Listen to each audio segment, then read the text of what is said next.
So I want to take phone calls on what inanimate objects have you or your children or you've seen children turn into weapons, and I mean imaginary weapons. I have a story here in front of me. This comes out of St. Louis, Missouri. So the St. Louis police chief is raising funds for a gun buyback program, but Pastor Rodney Francis of the Washington Tabernacle Baptist Church wants to catch kids before they even think about wielding a weapon, so he's having a toy gun buyback later this summer. Now, for those that are watching on TV, you've heard the story. I'll repeat it. But just yesterday, my 6-year-old turned the most innocuous of items into an assault weapon. I mean, this was a machine gun based off of the sounds that he was making with it. And I was such a proud daddy to see that my son was using his imagination, so much so to turn this particular item, out of all things, into an actual assault weapon. It was awesome. So I'll tell you what it is in a second, give you more of the story. But what have you, when you were a kid, or recently, or your children, what inanimate objects have you turned into imaginary weapons? All right, first let's go and talk to Anita. Good morning, Anita. Welcome to the John Justice Show. Good morning. I have a husband that has a wonderful imagination. Okay. We have a cat that loves to sit on his shoulder. Okay. And you know how when you scratch the bottom part of the cat's back and the rear end goes up? That's right. And he curls up his tail? Yeah. Well, he'll sit on the couch and pretend he's shooting a bazooka. So he turned your cat into a bazooka. Yes, he did. That's awesome. It's a living thing. Yes. That's amazing. Yes. Now, does the cat ever add anything to the process, or is it still just all your husband? Well, he meows constantly while he's doing it. Oh, okay. All right. Okay. I'm just, you know, sort of, I was wondering if I was, sort of he who smelt it dealt it kind of thing, so silent but deadly. My dog does that. Thanks for the call. When you do it with Bella, the dog will get on her back and you scratch her and her leg will start, start going nutso, right? Let's talk to Betty Jo. Good morning, Betty Jo. Welcome to 104.1 The Truth. Morning, John. How you doing? I'm doing good.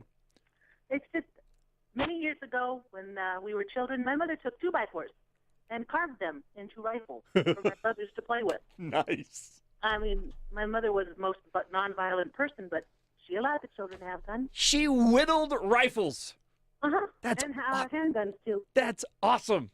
Yeah. Do you still have any of them? No. Oh, what a bummer. 69. Well, I know a lot of that stuff, I only because I watch American Pickers, I know a lot of that stuff they actually consider like folk art now. You can actually sell it and make money off of it. Too bad you don't have them anymore.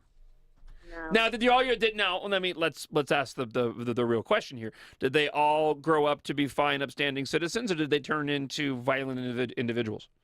Oh, my brothers and my sister are the most marvelous people in this state. There you go. That's right. Thank you for the call, Betty Jo. I appreciate it.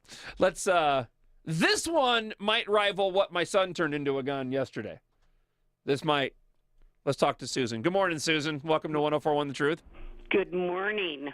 Love your show, by the way. Thank you. My children chased each other around the house with hot dogs. What are the hot dogs? Well, they were guns. They were hot dog guns. They were hot dog guns. Now, were they Hebrew National or were they? They were Oscar Mayer. They were Oscar Mayer. Yeah. Oscar Mayer. Oscar Mayer, right? And then if they took a bottle of soda outside, they could shake it up. Yeah. And point it at each other. Oh. And then that was a Tommy gun. Oh, awesome! So they brilliant. were very creative young men. That about rivals me yesterday. I'm in the kitchen yesterday. I'm working on dinner. And my 6-year-old comes around the corner, and I don't know what the beginning of this was. I think Logan was trying to do homework, so he was trying to distract him. But my 6-year-old's got a girlfriend at school. Okay. It's very cute. It's very cute. My 6-year-old has a girlfriend before my 10-year-old does. So my 6-year-old's got a girlfriend. His girlfriend gave him a Spider-Man wallet. To which he walked into the kitchen, looked at me. He put the wallet up to his face, holding it. To which, of course, like any good father would do, I acted like I was riddled with imaginary bullets and fell to the ground. It was a wallet. I was like, man, I was such a proud daddy. Such a good imagination that kid has. It was awesome. So then I lobbed an imaginary grenade at him, and and I threw that over there. It was awesome. We had a nice imaginary battle going on, which ended up turning into a wrestle fest in the bedroom that wiped me out, but that's neither here nor there. It wasn't violent at all. So the pastor, Francis, says there are no violent video games, gory movies, or toy weapons in his family's house. He's the one that's having the toy gun buyback. We'll get to more of your phone calls coming up on the John Justice Show. It's 8:30 on 104.1 The Truth.